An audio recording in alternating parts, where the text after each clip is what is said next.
बिस्मिल्लाहिर्रहमानिर्रहीम। Rabbi ज़िदनी इल्मा rabbi इश्रह ली सदरी व यस्सिर ली अमरी वहलुल उक़दतम मिन लिसानी यफ़क़हू क़ौली।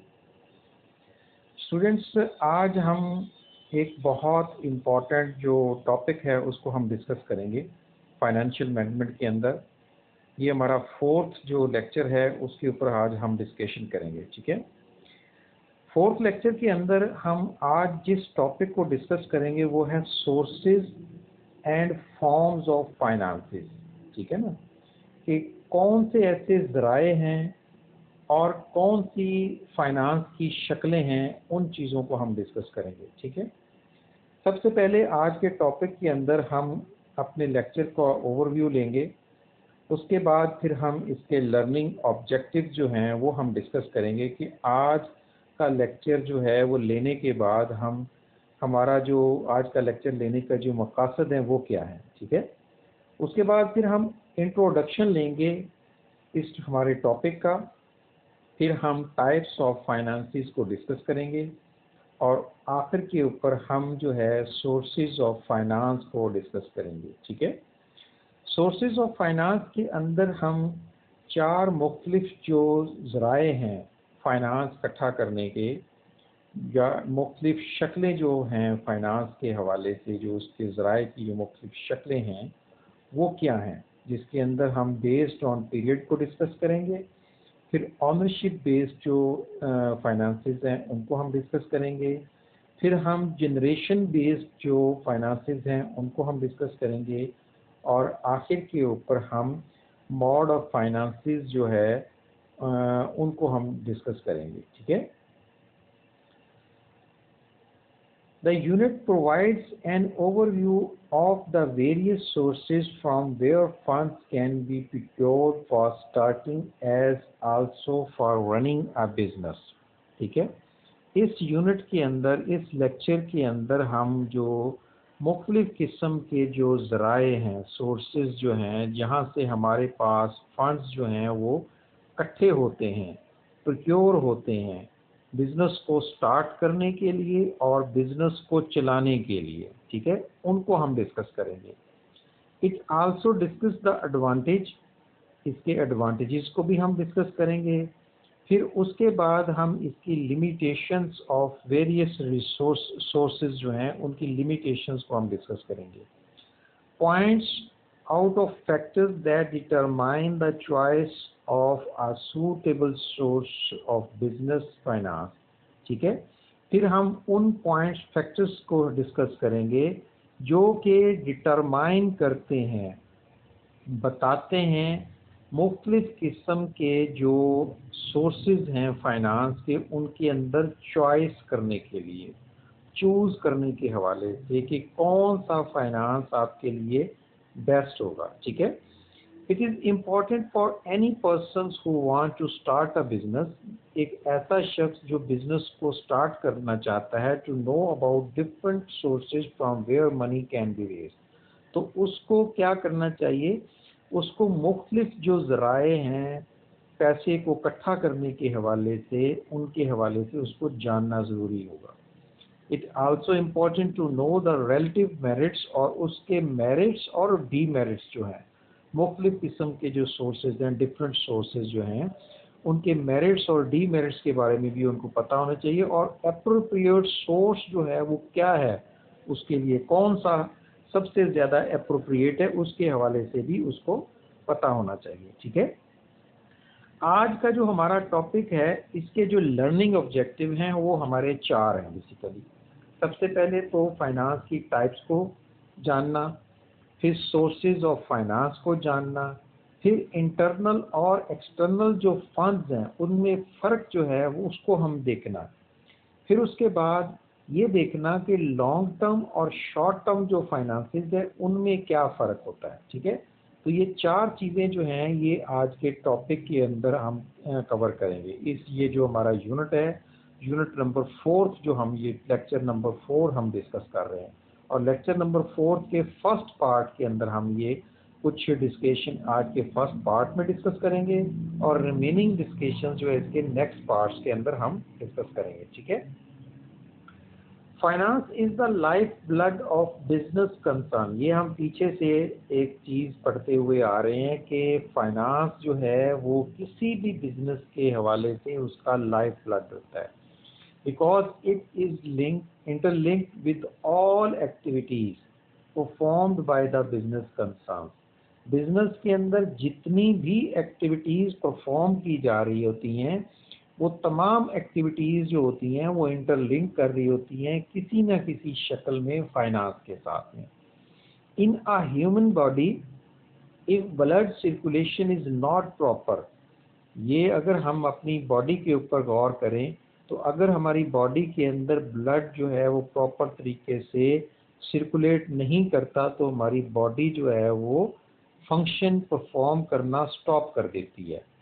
Similarly, if the finance is not being properly arranged, अगर फाइनेंस प्रॉपर तरीके से अरेंज ना किया जा सके किसी भी बिजनेस के अंदर तो business system will stop, business जो है वो रुक जाता है। Arrangements of required finance to each department of business concern is highly a complex one and it needs careful decision. ठीक है, किसी भी बिजनेस के अंदर फाइनेंस का जो डिपार्टमेंट होता है उसके जो फंक्शंस होते हैं वो बहुत कॉम्प्लेक्स नेचर के होते हैं और उनको समझना बहुत ज़रूरी होता है और उनकी समझ बूझ के हवाले से ही फाइनेंशियल मैनेजमेंट हमें गाइड कर रही है। Quantum of finance may be depending upon the nature and situation of the business, कि मुख्तलिफ किस्म के जो फाइनेंस का जो एक क्वांटम होता है वो डिपेंड करता है उसकी नेचर के ऊपर बिजनेस की और उसकी सिचुएशन के ऊपर। But the requirement of finance may be carefully broadly classified into two parts. अगर हम इसको ब्रॉडर सेंस में देखें तो हम इसको दो पार्ट्स में डिवाइड करते हैं। एक कहलाते हैं आपकी टाइप्स के अंदर अगर हम देखें जाएं तो एक कहलाते हैं आपके लॉन्ग टर्म फाइनेंसिंग रिक्वायरमेंट्स जिसको हम फिक्स्ड कैपिटल रिक्वायरमेंट्स भी बोल देते हैं। ठीक है, और दूसरी होती है आपकी शॉर्ट टर्म फाइनेंसिंग, ठीक है, जिसको हम वर्किंग कैपिटल रिक्वायरमेंट भी बोल देते हैं। सबसे पहले तो हम लॉन्ग टर्म के ऊपर जाते हैं। वो कहता है कि financial requirements of a business differs from firm to firm, कि फर्म टू फर्म जो होती है फाइनेंशियल रिक्वायरमेंट्स जो होती हैं वो डिफर करती हैं and the nature of requirements on the basis of terms of periods of financial requirements. ठीक है, कि टर्म्स जो उसका जो पीरियड होता है फाइनेंशियल रिक्वायरमेंट का उसके ऊपर डिपेंड कर रही होती है कि वो लॉन्ग टर्म भी हो सकती है वो शॉर्ट टर्म भी हो सकती है। Long term financial requirements mean the finances needed to acquire land, building, business concerns, purchase of plant machinery and other fixed expenditures। Long term finances कौन से हो सकते हैं जिनके अंदर कोई बिल्डिंग परचेज करना हो सकता है, कोई ज़मीन परचेज करना हो सकता है, कोई प्लांट मशीनरी लगाना हो सकता है या कोई और फिक्स एसेट्स जो हम अपने बिजनेस के हवाले से जो परचेज करते हैं वो हो सकता है। Long term financial requirements is also called fixed capital requirements. ठीक है, इसका जो दूसरा नाम है उसको हम फिक्स्ड कैपिटल रिक्वायरमेंट्स कहते हैं। Fixed capital is capital which is used to purchase fixed assets of the firm such as lands. ठीक है, ये हम पहले डिस्कस कर चुके हैं कि फिक्स्ड एसेट्स कौन से होते हैं कि मुख्तलिफ किस्म के जो land, building, plant and machinery और फर्नीचर फिक्सचर वगैरह जो जितने भी हैं। ठीक है, शॉर्ट टर्म फाइनेंसिंग के ऊपर अगर हम जाएं तो शॉर्ट टर्म फाइनेंसिंग जो होती है वो रिलेट कर रही होती है प्रोक्योरमेंट ऑफ रॉ मटेरियल या payment of wages, day to day expenditures भी हो सकते हैं कोई भी इस तरह के। ठीक है, this kind of expenditure is to meet with the help of short term financial requirements which will meet the operational expenditures of the firms. ठीक है, कि ये जितने भी एक्सपेंडिचर्स होते हैं जो कि वर्किंग कैपिटल के तौर पर लिए जाते हैं, जो कि ऑपरेशनल मैटर्स को रन करने के लिए चलाए जाते हैं, जिनके अंदर रॉ मटेरियल को परचेज करना, जिसके अंदर कोई वेजेस, जिसके अंदर को डे टू डे बेसिस के ऊपर को सैलरीज या मुख्तलिफ किस्म के जो एक्सपेंसेस आप पूरे करते हो, उन तमाम एक्सपेंडिचर्स के हवाले से जो उनसे फंड्स आप मुख्तस करते हो उनको हम शॉर्ट टर्म फाइनेंसेस कहते हैं। अब इनके जो ज़राए हैं, सोर्सेज जो हैं, कहाँ से फंड्स जो हैं वो हमारे पास आएंगे, उन सोर्सेज को हम देखेंगे। वो कहता जी कि sources means the ways mobilising various terms of finances, कि मोबिलाइज करने के हवाले से फंड्स को एक जगह से दूसरी जगह पे खर्च करने की नेचर के हवाले से जो मुख्तलिफ किस्म के जो ज़रिए हैं, तरीक़ाकार हैं, जो रास्ते हैं, उनको हम, और कहाँ से फंड्स जो हैं वो जनरेट होंगे, उनके तरीक़ाकार को हम जो है वो सोर्सेज जो है उसका नाम देंगे। Sources of finance states that how the companies are mobilising finance for their requirements, कि किस तरीके से कंपनीज जो हैं वो अपने फाइनेंस की रिक्वायरमेंट्स को मोबिलाइज करेंगी। The companies belong to existing or the new which need some amount of finance to meet the long-term and short-term requirements such as purchasing of fixed assets, construction of office building, purchase of raw material, day-to-day expenses। ठीक है कि ये मुख्तलिफ किस्म के हम पीछे भी डिस्कस कर चुके हैं कि जो ज़रिए हैं, जो ज़राए हैं, वो शॉर्ट टर्म भी हो सकते हैं, वो लॉन्ग टर्म भी हो सकते हैं। अब हम ज़रा थोड़ा सा इनकी क्लासिफिकेशन के ऊपर जाते हैं कि यही जो शॉर्ट टर्म या लॉन्ग टर्म जो ज़राए हैं जिधर से हम पैसा जनरेट करते हैं, वो उनको हम अगर क्लासीफाई करना चाहें तो किस तरीके से क्लासीफाई करते हैं, उसके हवाले से हमने पीछे शुरू में हमने जो उसका जो इसका टाइटल पेज है उसके अंदर हमने देखा कि वो 4 मुख्तलिफ जो हैं उसके ज़राए थे, जिसके अंदर बेस्ड ऑन पीरियड था।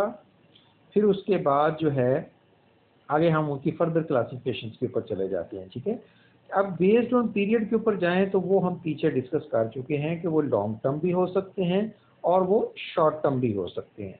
लॉन्ग टर्म के अंदर जो है मुख्तलिफ किस्म के, अगर हम उसके लॉन्ग टर्म के पीरियड के ऊपर जाएं तो ये मोर देन 5 इयर्स का जो पीरियड जिस फाइनेंस का होता है उसको हम लॉन्ग टर्म लेते हैं। ठीक है, जिसके अंदर जो है वो शेयर कैपिटल हो सकता है, डिबेंचर को इशू करना हो सकता है, लॉन्ग टर्म लोन्स हो सकते हैं किसी भी फाइनेंशियल इंस्टीट्यूशन से या किसी कमर्शियल बैंक से जो आप लेते हो, वो उसमें शामिल किए जा सकते हैं। Long term sources of finances need to meet capital expenditure, ये हम कैपिटल जो एक्सपेंडिचर जो होती हैं उनकी नीड को पूरा करने के लिए, उनकी ज़रूरत को पूरा करने के लिए हम इनको यूज़ करते हैं। ठीक है, और कैपिटल एक्सपेंडिचर को हम पीछे डिस्कस कर चुके हैं कि ज़मीन, building, furniture, fixture, plant, machinery वगैरह को परचेज करना, वायर करना, फिक्सेशन के हवाले से या इंस्टॉलेशन के हवाले से। ठीक है, अच्छा, सोर्सेज लॉन्ग टर्म फाइनेंसेस के जो सोर्सेज हैं, हम कहाँ से पैसा लॉन्ग टर्म पर्पसेस के लिए जनरेट करते हैं, उसके लिए इक्विटी शेयर जो हैं हम इशू करते हैं, प्रेफरेंस शेयर हम इशू कर सकते हैं, डिबेंचर्स हम इशू करते हैं, लॉन्ग टर्म लोन्स जो हैं हम किसी भी बैंक से ले सकते हैं या किसी फाइनेंशियल इंस्टीट्यूशन से, या फिक्स्ड डिपॉजिट्स जो है अगर हम मुख्तलिफ ज़रियों से हम हासिल कर सकते हैं। ठीक है, शॉर्ट टर्म फाइनेंसेस के अंदर जो है, जो कि जिनका ऐसे फाइनेंसेस जिनका ड्यूरेशन जो है वो लेस देन 5 ईयर हो, उनको हम शॉर्ट टर्म फाइनेंसेस में लेते हैं।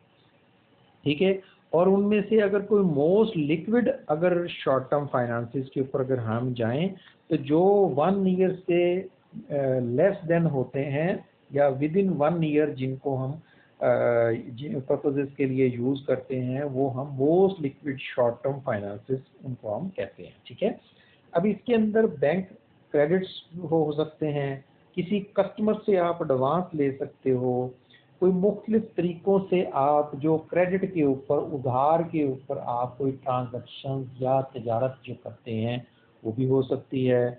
कोई फैक्टरिंग वगैरह भी इसके अंदर इन्वॉल्व हो सकती है कि आपके पास कोई अकाउंट रिसीवेबल्स, को बिल्स रिसीवेबल्स जो पड़े हुए हों, वो आप किसी थर्ड पार्टी को सेल आउट कर दो और वहाँ से आप फंड्स जो हैं वो जनरेट कर लें। कोई पब्लिक के डिपॉजिट्स वगैरह हो सकते हैं जो आपके पास जो है वो आपके पास पड़े हों, आप उनको यूज़ कर सकते हो।